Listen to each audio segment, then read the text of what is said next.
13वीं हो गई मगर मैं जिंदा हूँ। मैं जिंदा हूँ कि तख्ती लिए संतोष मूरत सिंह को देखकर आपको मामला फिल्मी लगेगा, लेकिन हकीकत यही है कि संतोष जीवित हैं और खुद को जिंदा करने की लड़ाई लड़ रहे हैं। भले ही उनकी कहानी वास्तविक है, लेकिन फिल्मों सा थ्रिल इसमें जरूर दिखता है। कागज फिल्म जैसी ही कहानी संतोष मूरत सिंह की है। परिजनों ने उनकी जमीन पर कब्जे की नीयत से इनको कागज में मृत साबित कर दिया। अब गले में मैं जिंदा हूं की तख्ती लटकाकर घूमते रहते हैं। लड़ाई में आधी उम्र पार कर चुके हैं, 150 बार जेल जा चुके हैं, छोटे से बड़े अधिकारी कर्मचारी से गुहार लगा चुके हैं। उत्तर प्रदेश बाबा जी की सरकार में अपराधियों को गले में तख्ती लटकाकर जान बचाने की भीख मांगते थानों तक जाते देखा गया है, मगर संतोष सिंह गले में तख्ती लटकाकर अपने आप को जिंदा साबित करने के लिए दर दर भटक रहे हैं। देखते हैं कि संतोष मूरत सिंह कागजों में कब जिंदा होते हैं। जी, ताला बंद कर दिए थे विधानसभा भवन पे और कफन ओढ़ के सो गए। उतने में सैकड़ों पुलिस वाले आ गए। उतने पुलिस के बीच में हम अकेले। हमने सवाल भी किया कि सर हम कोई आतंकवादी है जो इतने पुलिस पकड़ने के लिए एक मुर्दा को आ गए हैं। हाँ, उसके बाद आईपीएस अमिताभ ठाकुर साहब जो है कि न्यूज़ में चलने लगा लाइव, देख के अपना टिफ़िन लेके हमको आए और अपना टिफ़िन खिलाए। और उन्होंने भी ट्वीट किया सरकार को कि भाई इनको जल्द से जल्द जिंदा किया जाए। और उन्होंने आश्वासन दिया कि संतोष हम आपके साथ हैं, मैं जिंदा हूं आपके साथ। आईपीएस अमिताभ ठाकुर साहब हैं और आने वाले चुनाव में हम आपको टिकट भी देंगे और चुनाव भी लड़वाएंगे, ऐसा उन्होंने आश्वासन दिया। नमस्कार, मैं राहुल सिंह, आप देख रहे हैं आरडी न्यूज। आज हम आपकी मुलाकात ये ऐसे व्यक्ति से कराने जा रहे हैं जिस व्यक्ति की 13वीं हो चुकी है, मगर वो इस समाज में जिंदा घूम रहा है। आइए हम बात कर रहे हैं राम मूरत जी की।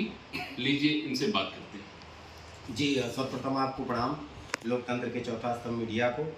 और मैं जिंदा हूँ, खांस रहा हूँ, बोल रहा हूँ, आपसे इंटरव्यू दे रहा हूँ। और सरकारी अभिलेखों में मरे हुए मुझे 22 साल हो गया। ग्राम ओपो छितौनी, थाना चौबेपुर, जिला बनारस का मूल निवासी हूँ। और देश विदेश के मीडिया में आर्टिकल मेरा आ चुका है। आप मेरे संघर्ष को गूगल पर भी देख सकते हैं, सर्च मी ऑन गूगल, मैं जिंदा हूँ संतोष मूरत सिंह।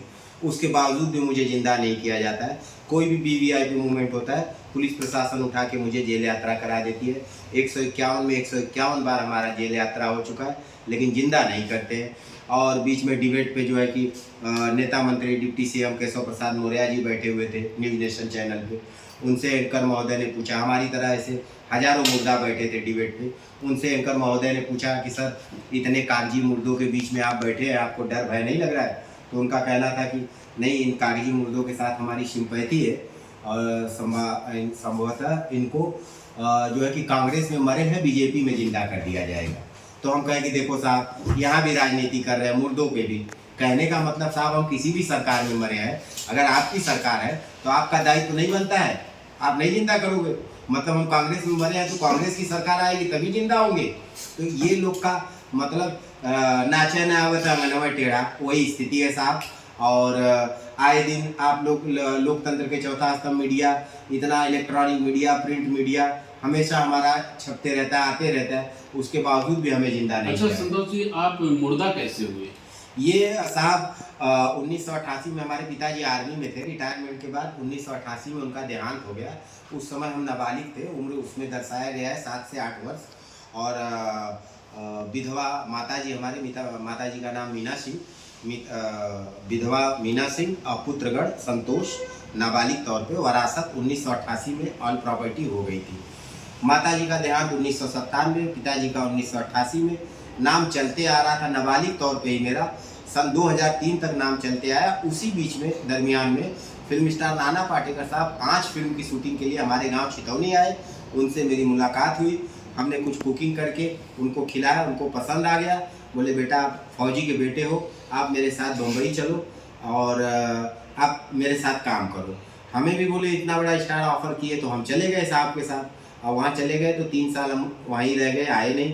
3 साल में इन लोगों ने हमारे दयात पर्दार जो है, चेतन सिंह, दुर्गा सिंह, अजय सिंह, नारायण सिंह और अन्य जाति के लोगों ने एक एफिडेविट वाराणसी सदर तहसील राजस्व विभाग में लगाते हैं लापता मिसिंग लाश मुंबई ट्रेन बम ब्लास्ट में संतोष मूरत सिंह मर चुका है और 13वीं जो मरने का खाना खिलाते हैं वो करके हमारे हिस्से की 12.5 एकड़ ज़मीन अपने नाम करा ली है साहब।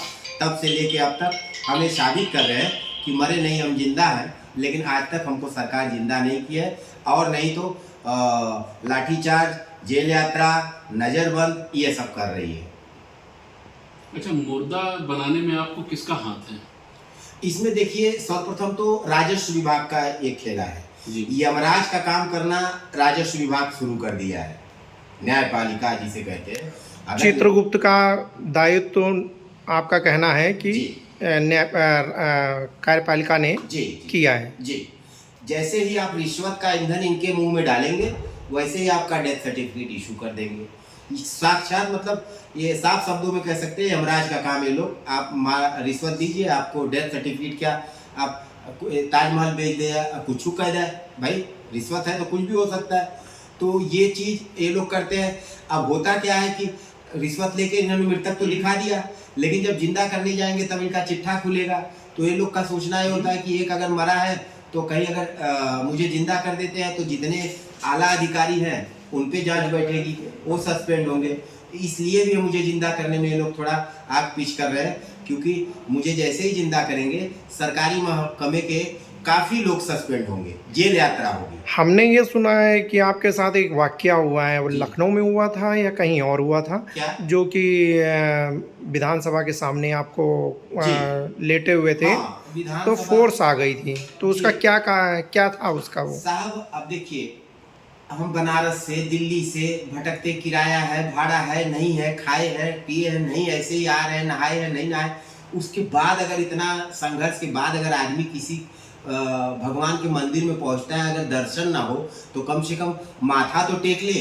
माथा टेकने के हिसाब से हम आए, पता लगा हमको वहाँ पहुँचने ही नहीं दिया गया। हाँ, और LI वाले रिपोर्ट लगा दिए थे कि मैं जिंदा हूँ का लखनऊ में आगमन हो चुका है। हमको LI वालों का फ़ोन आना शुरू हो गया। हम कह रहे हम प्रार्थना पत्र देने आए, हम कोई आतंकवादी हैं? अरे हम भी इंसान हैं भाई। तो हमको फिर थके हारे थे ट्रेन तो में। आप लखनऊ आए थे? हाँ, तो लखनऊ में क्या विधानसभा के सामने आप लेटे हुए थे? हाँ, तो अब रात भर जाग के साहब बस में या ट्रेन में आए हो, सीट है नहीं है, नीचे बैठे हो, भुइयाँ बैठे हो, नींद आ रही थी। हम कहे अब कहाँ जाए, वहीं थोड़ा हमको शांति लगा। बोले कि न्याय का बोले मंदिर है भाई, यहीं थोड़ा आराम कर लिया जाए। तो अर्थी और कफन तो हमारा वहाँ जंतर मंतर पे लगा ही है, हम कफन लेके हमेशा चलते हैं। हमें नींद आया, हम बोले कि कफन ओढ़ के वही विधानसभा भवन के गेट पे सो गए। एक छोटा सा ताला भी था, हम कहे कि ताला भी बंद कर देता हूँ, क्योंकि जब हमको न्याय दे ही नहीं रहे हैं लोग तो ताला बंद करो। ऐसे न्याय में जब न्याय नहीं दोगे तो ऐसे मंदिर का खुलना क्या ना खुलना बराबर है। जब वहां पे ताला लगाया था आपने और वहां लेट गए थे कफन पहन के, तो उस समय कौन सा अधिकारी आया था? अरे अधिकारी तो मुझे लग रहा है कि तकरीबन 100-150 पुलिस लोग वहाँ पहुँच गए।